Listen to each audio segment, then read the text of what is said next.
Nuestro querido Padre que estás en el cielo, Señor, tú que conoces los corazones de cada uno de nosotros allí donde estamos ahora y que conoces nuestras intenciones más profundas. Tú sabes que todos nosotros estamos llamados a pertenecer a las filas de tu último ejército. Y si estamos reunidos ahora es porque tú has permitido y nos has llamado primero. Ten misericordia de cada uno de nosotros, Padre. Ten misericordia de mí. Ten misericordia de todos nosotros, de tu iglesia, Padre, de tus líderes, de tus pastores, de tus ancianos, de todos tus hijos que dicen esperar la segunda venida de tu Hijo. Porque nosotros no estamos a la altura, Padre, de las circunstancias que nos rodean en este mundo. Prepara a tu pueblo, Señor, para que pueda recibirte con los brazos en alto y alabarse y engrandecer tu nombre para siempre. Necesitamos de ti cada día, especialmente este puesto de avanzada que tú has levantado acá, Señor, en España, para que podamos nosotros reunirnos y consagrar nuestra vida para la feroz lucha que se avecina, para que podamos tener un carácter como el de tu Hijo, que hay poder en el cielo dispuesto para cada uno de nosotros para ser vencedores en Cristo. Ayúdanos, Señor. Amén. Te lo rogamos en el nombre de Jesús. Amén. Amén. Amén. Bien, mis queridos hermanos, entrando a la lección, hoy tenemos una muy linda lección, se llama Esther y Mardoqueo. La vamos a dar el hermano José Antonio y este servidor. Así que, hermano José Antonio, cuando tú quieras me interrumpes, Muy bien, con mucho gusto. pero no muy seguido, ¿eh? El versículo de memoria dice de Lucas 49, yo te haré luz para los gentiles y llevarás mi salvación a los confines de la tierra. Esther y su pariente Mardoqueo, hay versiones que dicen que era su primo y otras versiones que dicen que era su tío, pero eran familiares cercanos. Él era mayor que ella, por eso la tomó como una hija, la crió con todos, es interesante que Mardoqueo la crió con todos los buenos modales que debía tener un verdadero israelita. Él conocía la forma de criar de su pueblo, de instruirla a ella en el temor de Dios. Eran judíos que vivían en la capital del imperio persa, en Susa. Por alguna razón, a diferencia de otros judíos que habían regresado a Judá, ellos, junto con otros, se quedaron en la tierra de su cautiverio. Ustedes saben que después que fue derrotada Babilonia, ¿no? Por los persas, ¿sí?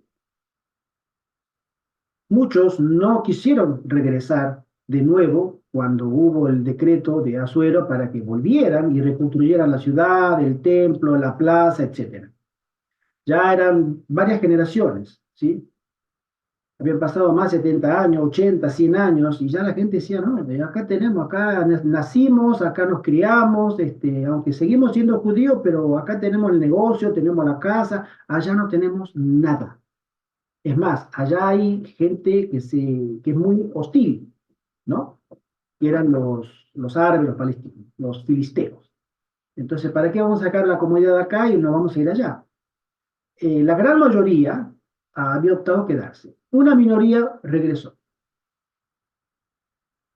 Entonces, por una serie de providencias, Esther se convirtió en reina. Y el rey amó a Esther más que a todas las mujeres y halló más gracia y más favor ante él que todas las doncellas y puso la corona real en su cabeza y la declaró reina en lugar de Basti.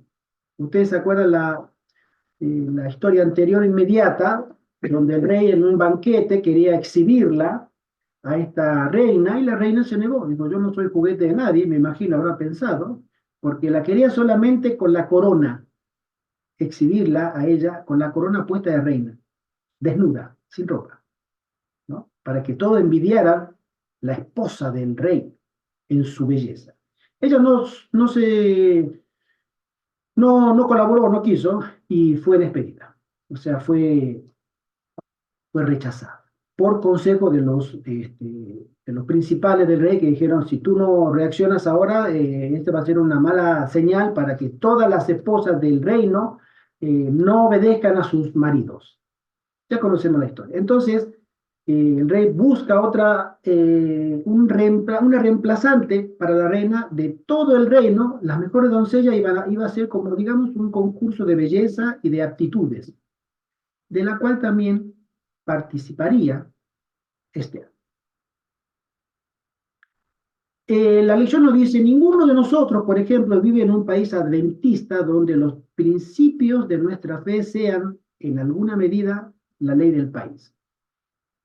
En el único lugar que conozco que se vive en un lugar donde las leyes las ponen los adventistas del séptimo día, es en Argentina, en la Villa Libertador General San Martín, donde está la Universidad Adventista del Plata. Como en mayoría, es una ciudad pequeña, digamos, está pegada a Buenos Aires, yo estuve viviendo ahí 2 años, y la mayoría es adventista, entonces todas las votaciones de los políticos siempre se postula un intendente adventista y siempre gana. Entonces, esa es una, llamémosle, ventaja que también tiene sus contras, pero es el único caso que este servidor conoce de manera cercana. Lo que sí podemos decir, ¿sí? Que antes, como dice la lección, de ser deportado, el pueblo judío vivía en su propio país, donde los principios de su fe también estaban consagrados en la ley nacional.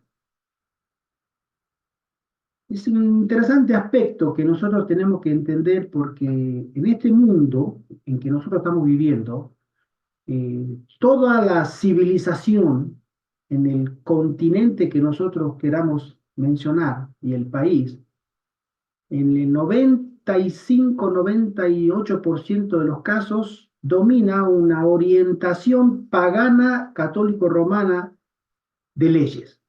Es decir, la permisividad de que cada uno tenga el culto que quiera. En la gran mayoría de los casos se va a observar el domingo, más no por aspecto religioso, sino por aspecto cultural, que devenga también en la actividad religiosa, por supuesto. Y nosotros los adventistas y pequeños, muy pequeños grupos, son los que estamos, como decimos, incómodos, no nos sentimos cómodos. Personalmente me ha tocado que muchas veces me ha tocado la entrevista de trabajo y el único requisito cuando me preguntan para hacer el contrato, alguna pregunta, alguna duda, lo único que les digo es que yo los sábados no trabajo. Ese es mi único requisito. A veces me dicen, si quieren, yo se los comento, puedo venir el domingo. No, acá el domingo no trabajamos. Pero yo le pido, no me llamen los sábados porque los sábados yo me reúno y no voy a venir. Es lo único, es mi único requisito. Todo lo demás, ningún problema. Cuando llegué a España, por ejemplo, en la década, llegué en el año 2003, 2003-2004, y trabajaba en panaderías. Entonces, dejé de trabajar en panadería por el tema ese del sábado. Pero no iba a trabajar, pero era mucha la presión. Entonces volví a lo que yo había estudiado, que era electricista. En Argentina me recibí de instalador industrial, entonces, bueno, me puse, porque el gremio era que, o las leyes del país, como menciona acá, era que se podía trabajar acá y en todas partes de lunes a viernes. Y los viernes, normalmente, el gremio eléctrico, el gremio del metal, termina antes, a veces termina al mediodía o a las 2 de la tarde. Entonces es un horario adventista, por eso me dediqué a esto. Pero no todos tienen esa suerte. No todos los adventistas tienen la suerte de poder trabajar y tener el sábado. Y esta gente, los judíos en su país, sí tenían la suerte porque era un pueblo sabático por costumbre, por cultura y por religión.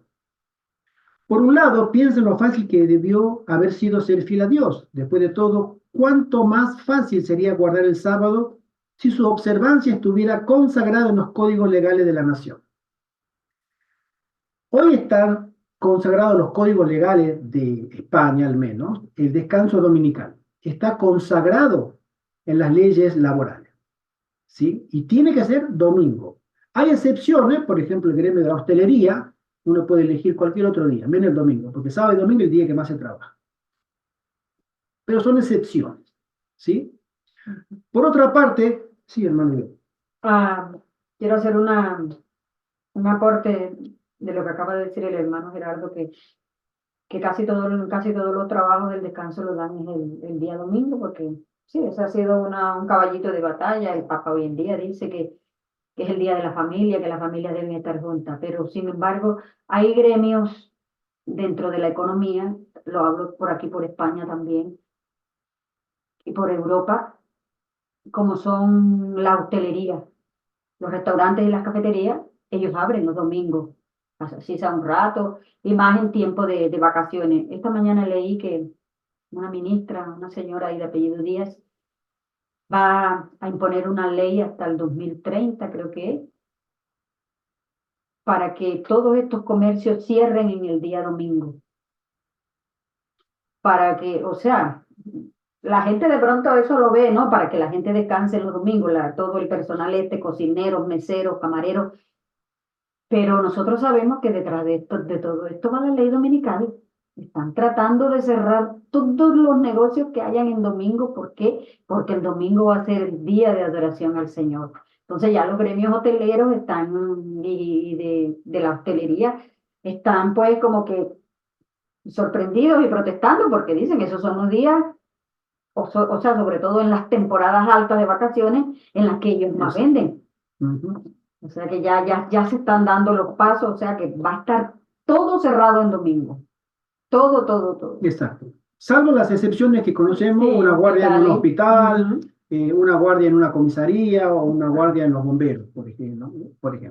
Sí. La lección dice, por otra parte, la historia sagrada nos ha mostrado que cualesquiera que sean los decretos terrenales, aunque sean favorables a la fidelidad debe provenir del corazón desde adentro.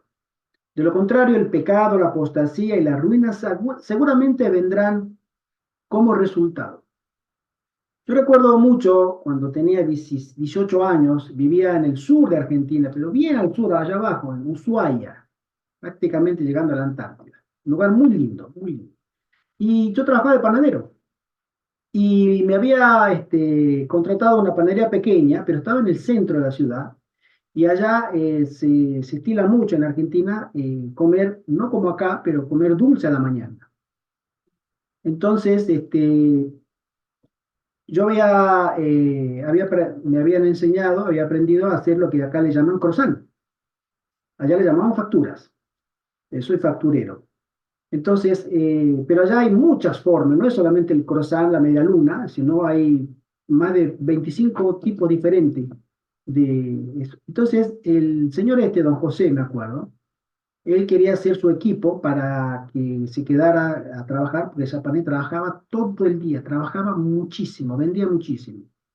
Entonces nos probó unos cuantos y yo me había quedado para ser el facturero, que hacía lo que llamamos acá el boyero, ¿sí?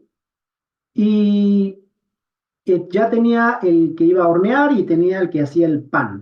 Y después tenía un pastelero, ¿no? Aparte. Entonces, para la que haga los croissants, era a mí.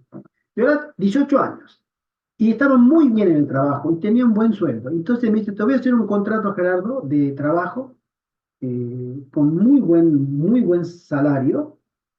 eh, Así que, porque quiero que te quedes conmigo, porque te he visto trabajar, etcétera, estaba muy conforme. Su esposa también, muy conforme.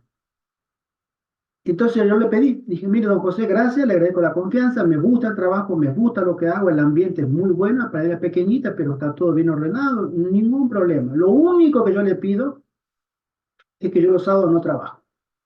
Me acuerdo, se agarró la cabeza, no, Gerardo, no me pidas eso. El sábado es el día que yo más trabajo y tú tienes que estar acá. No puedo. No, y tuvimos como media hora rogándome que pudiéramos llegar a un acuerdo de venir el sábado, aunque sea mediodía, medio. Pídeme cualquier otro día de descanso, pero el sábado no me pidas.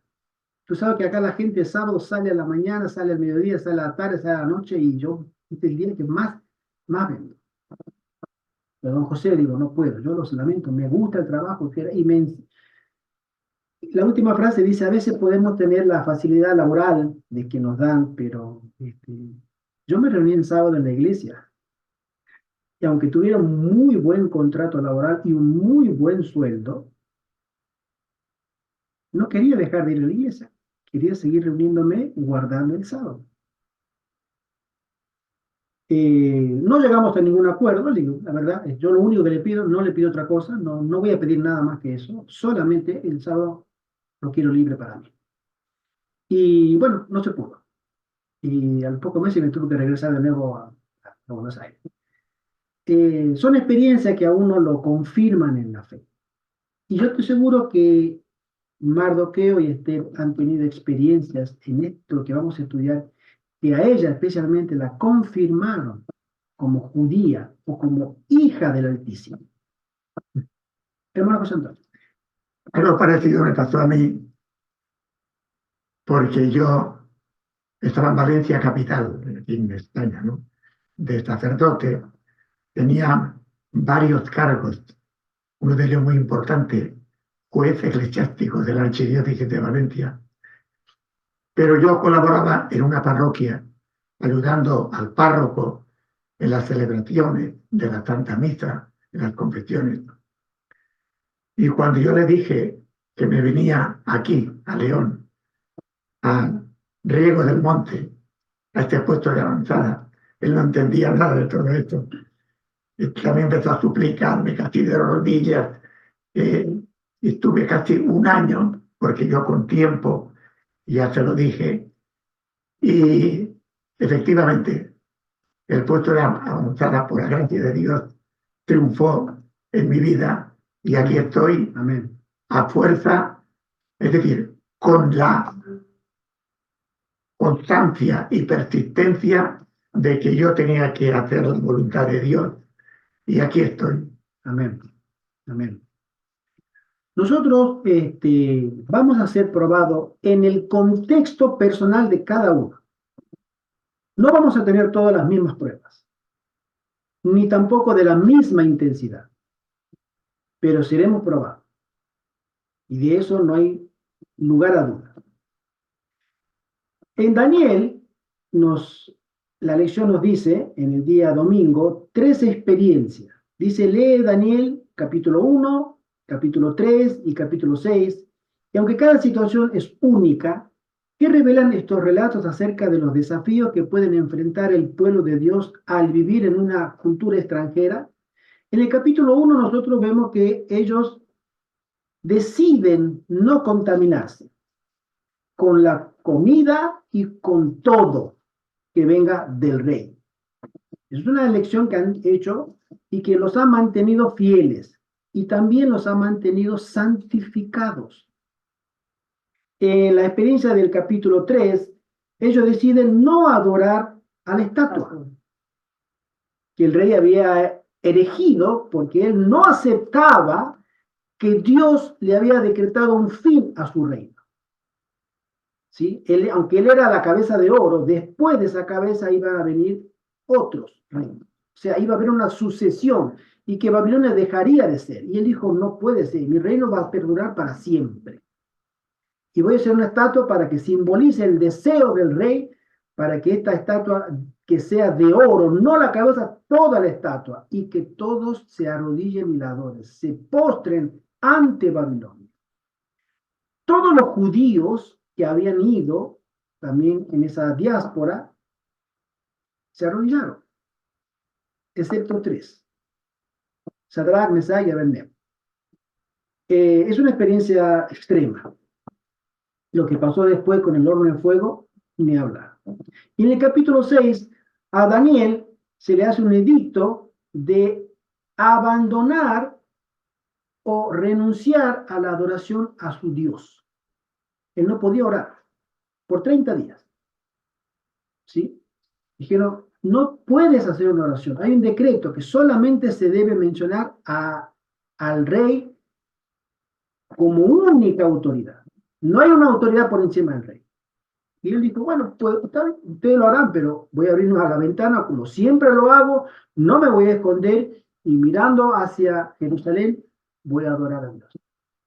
Y eso también le costó estar en medio de leones hambrientos, pero con el poder de Dios esos leones se convirtieron en gatitos mimosos con Daniel toda esa noche. Pero no eran gatitos mimosos, porque eran leones hambrientos. Y cuando el Señor le quitó la valla de protección que cubría a Daniel, a esos hombres que los arrojaron, los despedazaron. Son elementos y experiencias que nosotros debemos entender que cada uno en su contexto fue muy probado. Leemos así: sin importar quiénes seamos o dónde vivamos, estamos inmersos en un entorno que hasta cierto punto, ya sea por las propias leyes o por la cultura, o por ambas cosas, puede suponer un gran desafío para nuestra fe y nuestro testimonio. Estos relatos de Daniel, aunque siempre tienen un final feliz, revelan que aún en circunstancias difíciles la gente puede permanecer fiel a Dios.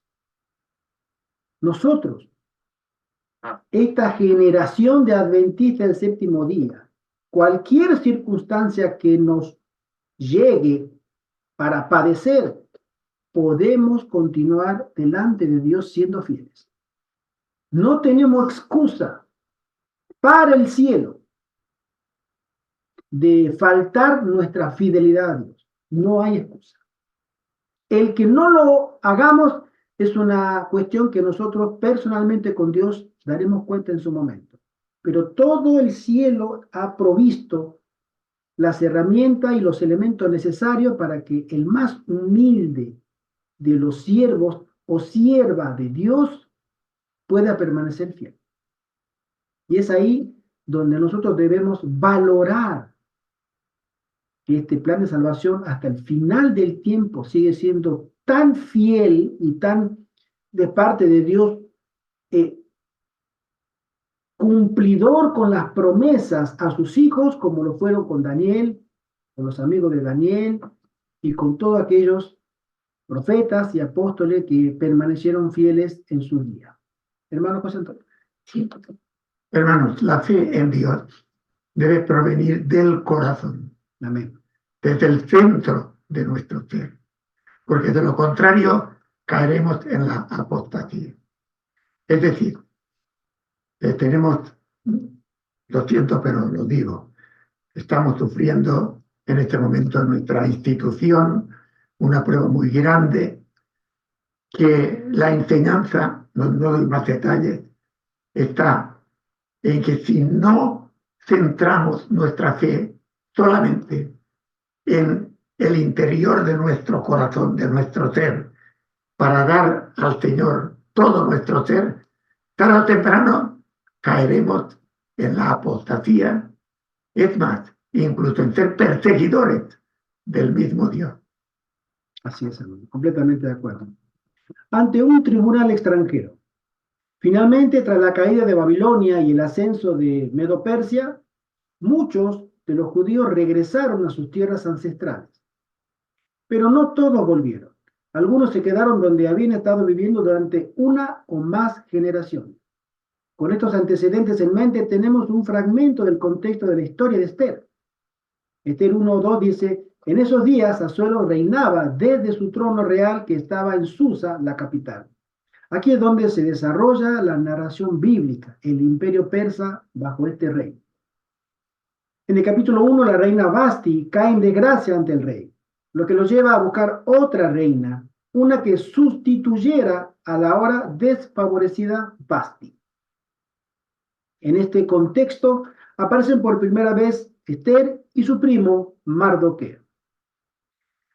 Mardoqueo, como funcionario de la realeza, ¿no?, estaba sentado, nosotros conocemos, ya hemos leído la historia, ¿sí?, a la puerta del palacio y residía en la ciudad de Susa con Esther, su hija adoptiva, o su sobrina o su prima. Debido a su posición y al lugar en que vivían, estaban inmersos en la cultura persa. Esta debe ser al menos en parte la razón por la que eligieron a Esther para presentarla ante el rey. A veces nosotros estamos en una cultura que es desfavorable, Nosotros, en nuestro caso, digamos, no es tan exagerado el tema, pero hay adventistas que viven en países donde el cristianismo, no la iglesia adventista, cualquier cristiano, está proscrito.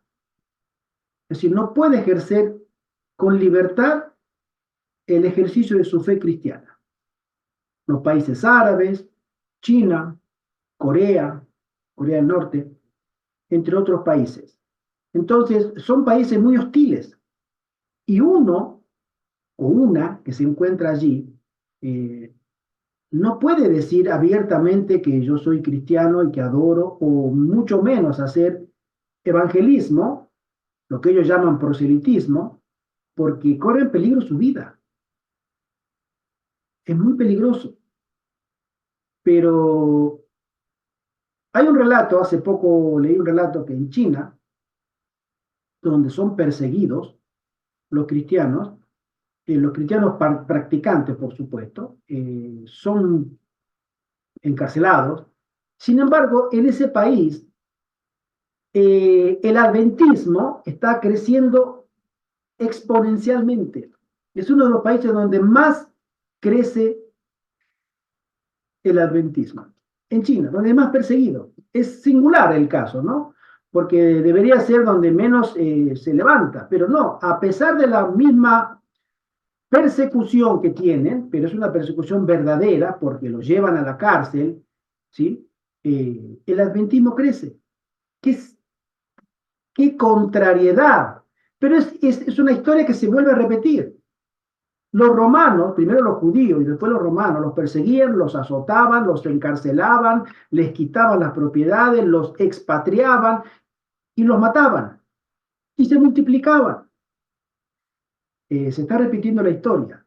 Pero este escenario, sabemos, en poco tiempo será un escenario común, también aquí en Europa y en lo que nosotros conocemos como el escenario occidental y cristiano, donde está permitido ser cristiano.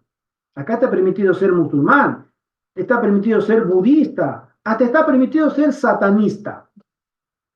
Y la ley me ampara. Tú vas a uno de esos países y le dices, yo adoro a Satanás y quiero poner una sinagoga de Satanás, hermano, apenas vas a averiguar a la oficina de relaciones y culto, a la oficina que corresponda, ahí mismo vas preso. No te dejan terminar la frase. Eso está prohibidísimo. Y sin embargo, acá defienden. Ni hablar en Estados Unidos. En Estados Unidos ya funcionan colegios, instituciones donde se levantan estatuas en la vía pública de Satanás y se permite que los niños vayan a ser adoctrinados por la cultura luciferina, ¿sí? Ellos creen que Lucifer y Satanás son dos entidades distintas, no son lo mismo. Entonces son luciferinos, ¿sí? Ellos siguen la luz, pero no son satanistas. Satanás para ellos es una persona negativa, mala, etc. Pero Lucifer no, Lucifer es el ángel guía, el ángel de luz, el ángel de poder, de sabiduría, principios masónicos, etc. Pero es real. En Colombia también hay una iglesia satanista. Sí. Es decir, la libertad de culto está en Occidente mucho, mucho más laxa, más permisiva que en otros lugares del mundo. Y ellos tenían ese problema, porque no podían decir abiertamente que eran judíos. Estaban en una cultura que era una cultura pagana. Hasta que peor todavía después se topan con un enemigo natural del judaísmo, ¿sí? Un descendiente de los amalecitas. Y ahora llegamos ahí, ¿sí? Una pregunta, a ver si alguien quiere contestarla. Vamos a hacer una pregunta que dice acá en la escuela sabática. Piensa en qué circunstancias podría ser prudente y no hablar abiertamente de tu fe, o nunca deberíamos hacer eso. ¿Por qué? ¿En qué momento, en qué circunstancias sería prudente callarse? Obligadamente, en mi humilde opinión, creo que cuando uno baja al aeropuerto, si voy a visitar Arabia Saudita, Qatar, Emiratos Árabes Unidos, Jordania o cualquier país árabe, yo no puedo llevar una Biblia en mi equipaje, porque me la secuestran y yo puedo ser demandado. No puedo manifestar públicamente, o sea, ni siquiera manifiesto públicamente, descubren que llevo un libro prohibido. Esta Biblia en esos lugares está prohibida, ¿sí? Entonces, creo que la circunstancia es que no podría hablar abiertamente de mi fe. Existen otras situaciones también. Hay cristianos que fueron capturados por estos grupos terroristas armados del famoso grupo ISIS, grupo violento, extremista árabe, que a los cristianos especialmente le dicen, si tú en este momento no te arrodillas y, y recitas el mantra árabe de que Alá es Dios y Mahoma es su profeta, te matamos. Y hay testigos oculares que han visto que les han puesto detrás, caminan por detrás, arrodillados y le pegan un tiro en la nuca. Es decir, si no renuncian a su fe, los matan. Y los matan. Entonces son situaciones muy violentas donde ser cristiano corre peligro tu propia vida. El día martes dice, en Esther 3 nos enteramos de que el rey Jerjes, o el rey Asuero, honró a Amán y le dio un alto cargo con plenos poderes. A todos se les dijo que debían inclinarse ante Amán. Pero leemos que Mardoqueo ni se arrodillaba ni se humillaba. Esther 3, capítulo 3, verso 2. La Biblia no da la razón por la que Mardoqueo no se arrodilló ante este hombre, pero nosotros sabemos por qué. Él era un judío y fiel. Mardoqueo no estaba dispuesto a rendir homenaje a un descendiente de Agar, una malecita. Y la historia está en Deuteronomio capítulo 25 y también en el Éxodo. Y los siervos del rey que estaban a la puerta preguntaron a Mardoqueo, ¿por qué desobedeces la orden del rey?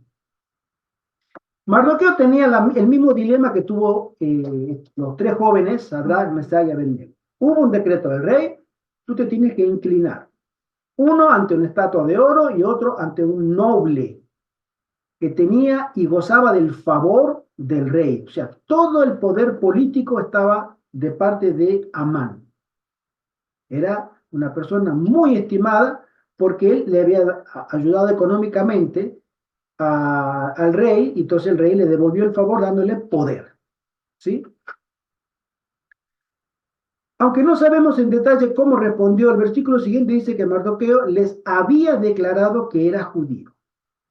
Y eso era ya el acabose. Amán dijo, ¿cómo? Ustedes son judíos. Entonces ahí fue cuando Amán comienza a urdir un plan, porque él sabía, nosotros si tenemos una historia conocida, usted recuerda el rey Saúl. ¿Por qué el rey Saúl fue desechado? Siendo un hombre ungido por Samuel, un hombre de Dios, un hombre que en su comienzo, cuando era un joven, aparte de ser una persona esbelta, una persona apta físicamente, tenía un espíritu dócil. Y Dios le dijo a Samuel, ve y úngelo, porque él me será rey. Ya que esto piden rey, voy a darle un rey. Pero yo lo elegí a él. Pero pasaron los años y el rey Saúl se fue rebelando hasta que llegó la última línea roja de la aprobación de Dios, cuando recibe la orden de Dios de ir a luchar contra los amalecitas, descendientes de aquella tribu que había perseguido en el desierto a traición por atrás al pueblo de Dios. ¿Y quiénes iban en la caravana, en la peregrinación en el desierto atrás? Los niños y los viejos. O sea, los más indefensos. Y Dios le dijo, estos, porque han sido tan traidores y se han aprovechado de una ventaja que es indigna en una batalla, hay que raerlos de la tierra. Y Dios se la juró a los amalecitas. Y Samuel le dijo a Saúl, ve y acaba con ellos, no dejes nada, extermínalos. Ahora se tiene que cumplir la promesa del Señor de la antigüedad.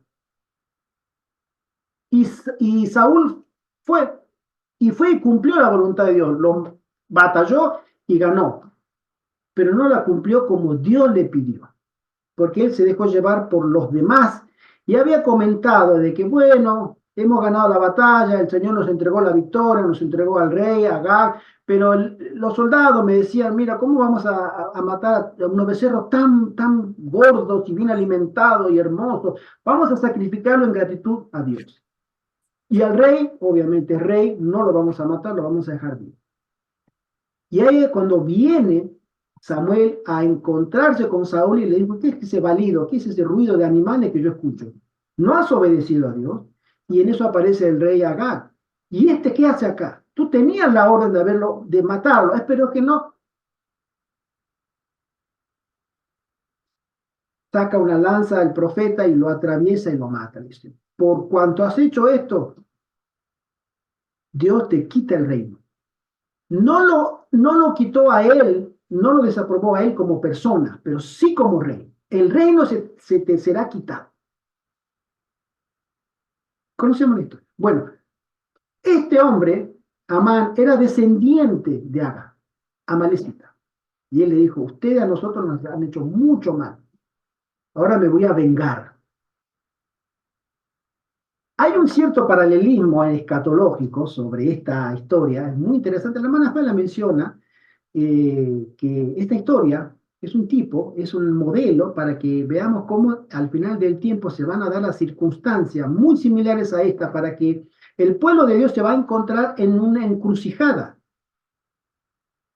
donde enemigos naturales, antiguos, revivirán, saldrán de nuevo en escena y nos volverán a querer exterminar a la última generación. Y, hermana Iber.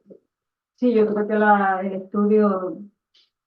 estudio total de la escuela sabática de esta semana hay muchos paralelismos, muchos tipos y antitipos.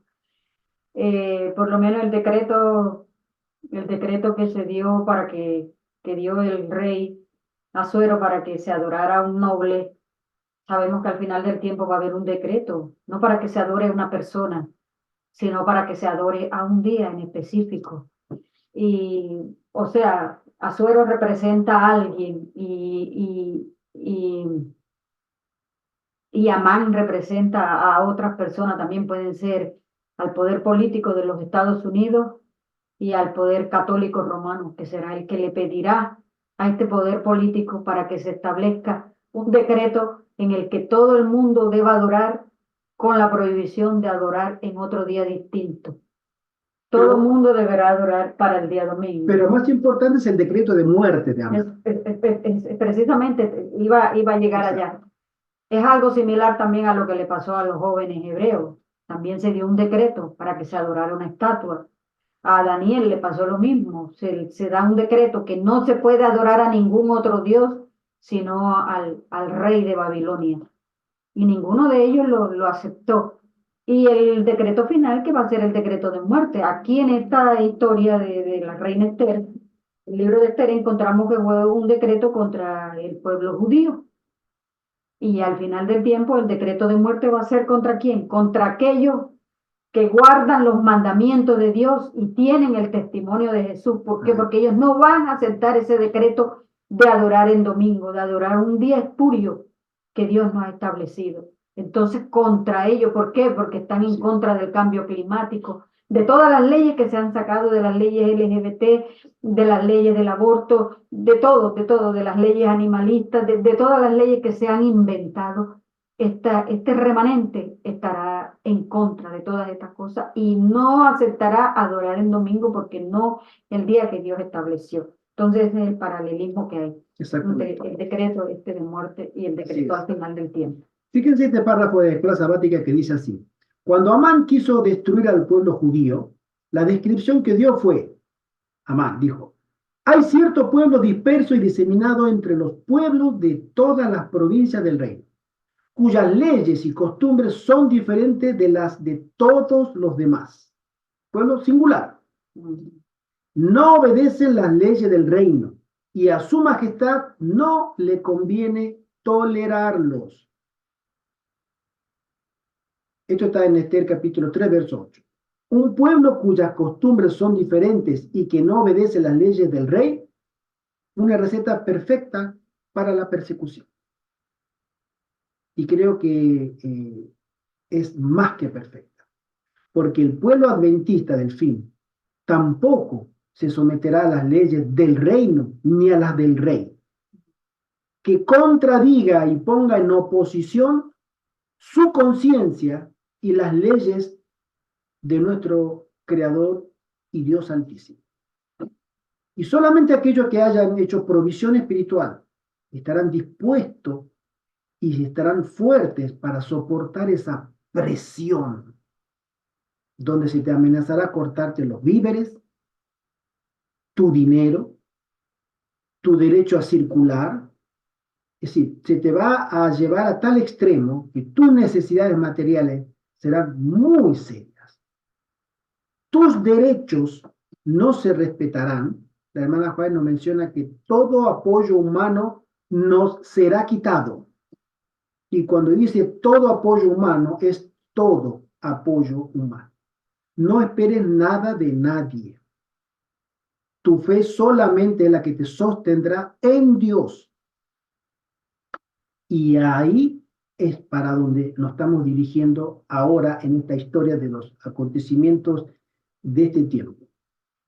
La fe de Mardoqueo intentó despertar la fe de Esther. El corazón del libro de Esther se encuentra en las palabras de Mardoqueo a Esther, que le dice: entonces Mardoqueo dijo que respondiesen a Esther: no pienses que por estar en la casa del rey serás la única en librarte de entre todos los judíos. ¿Viste? No creas que tú eres una privilegiada por estar allí. Porque si del todo callas ahora, respiro y liberación tendrán los judíos de otra parte, pero tú y la casa de tu padre perecerán. Y quién sabe si no fue para esta hora que has llegado al reino. Mis queridos hermanos, si nosotros traspolamos esta pregunta y nos la hacemos a nosotros mismos, podemos decir: después de todos los años que tengo vivido y después de todas las experiencias que el Señor me ha hecho llegar hasta hoy y permanecer en la fe, ¿será porque el Señor desea que llegue hasta el final del camino, santificado y dando testimonio para Él? Porque eso fue lo que le dijo, en otras palabras, Mardoqueo a Esther. No decaigas ahora, no flaquees ahora, porque esto lo que viene es muy fuerte. Mardoqueo ha urdido un plan maestro para acabar con todos. Amán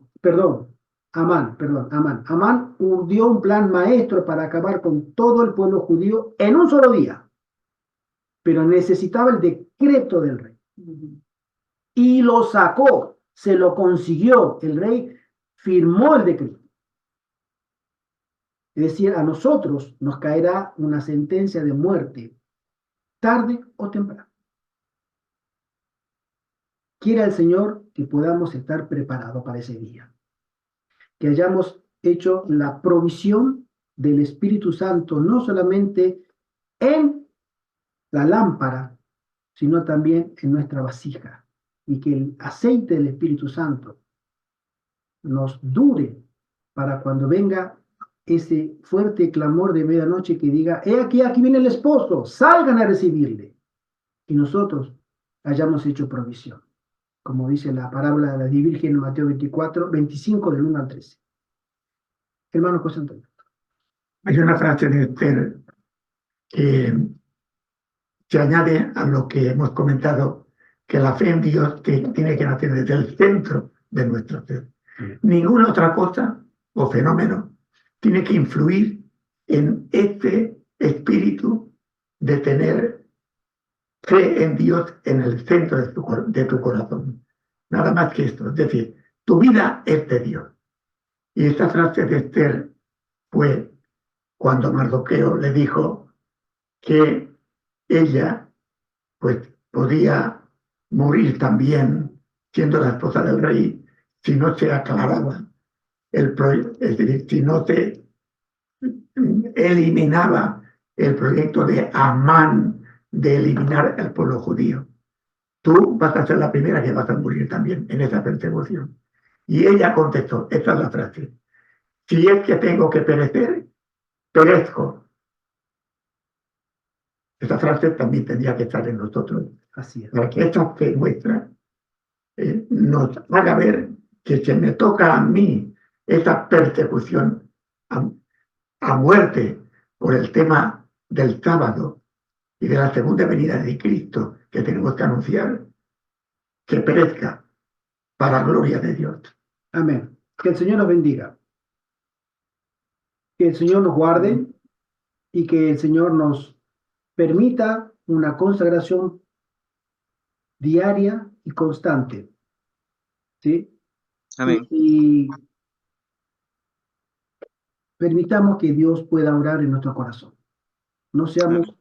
sino sumisos y temerosos del nombre de Dios, porque el tiempo está cerca.